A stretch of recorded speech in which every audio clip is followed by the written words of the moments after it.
কারণ উনি বেশ কিছুক্ষণ কথা বলেছেন আপনাদের সাথে, দেখছিলাম আপনারা সার্বিকভাবে কি আনৌপচারিক বার্তালাপ ছিল, আনঅফিসিয়াল কথাবার্তা ছিল। মাননীয় প্রধানমন্ত্রী কুশল মঙ্গল জানা, ডিপার্টমেন্টকে বা মিনিস্ট্রিকে কীভাবে কাজ করলে ভালো হবে, ওনার যে ভাস্ট এক্সপিরিয়েন্স এবং ওনার যে ভিশন, এবং উনি যে ছোটো ছোটো সূক্ষ্ম সূক্ষ্ম জিনিস যেগুলোকে উনি সবসময় খেয়াল রাখেন, নিজের জীবনেও যেটাকে উনি ফলো করেন, আমার মতো সাধারণ কার্যকর্তারা নাম ধরে ডাকেন, এই যে একটা বিরাট বড় ব্যাপার, মানে একজন প্রধানমন্ত্রী হয়েও এত কিছু করেন, যেটা সাধারণত দেখা যায় যিনি প্রধানমন্ত্রী হন তিনি অ্যাডমিনিস্ট্রেটিভ ব্যাপারটার দিকে বেশি মন দেন, সাংগঠনিক বিষয়ে মন দেন না। কিন্তু যেহেতু মূলত মাননীয় প্রধানমন্ত্রী নরেন্দ্র মোদীজি একজন সংগঠনের লোক, স্বাভাবিকভাবেই খুঁটিনাটি বিষয়ে তার বক্তব্যে থাকে।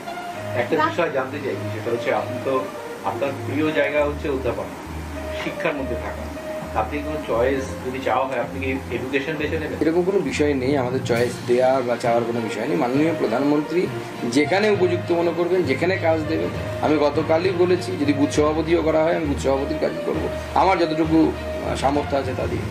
সর্বমোট কতজন আজকে শপথ নেবেন?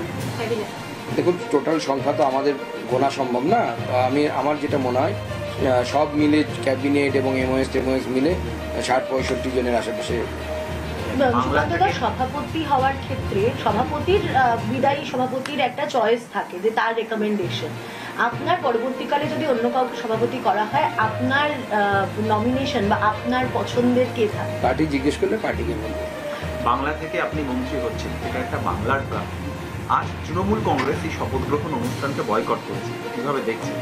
তৃণমূল তো কোনো শুভ জিনিস থাকে না, ভাঙচুর করতে দিন, শ্লীলতাহানি করতে দিন, মারপিট করতে দিন, বিরোধীদেরকে পেটাতে বলুন, ঘর বুলডোজার দিয়ে তুলে দিতে বলুন, সবার আগে তৃণমূল কংগ্রেসকে পাবেন।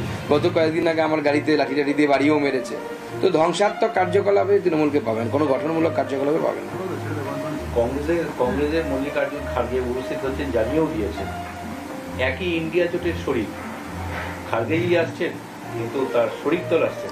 দেখুন, কংগ্রেস আমাদের বিরোধী দল, কিন্তু কংগ্রেসের ভদ্রতা শিষ্টাচার আছে, কিছুটা হলেও আছে, কিন্তু তৃণমূলের কাছ থেকে তো সেটা এক্সপেক্ট করা কোনো আমাদের এক্সপেক্ট করা উচিতই না আর কি।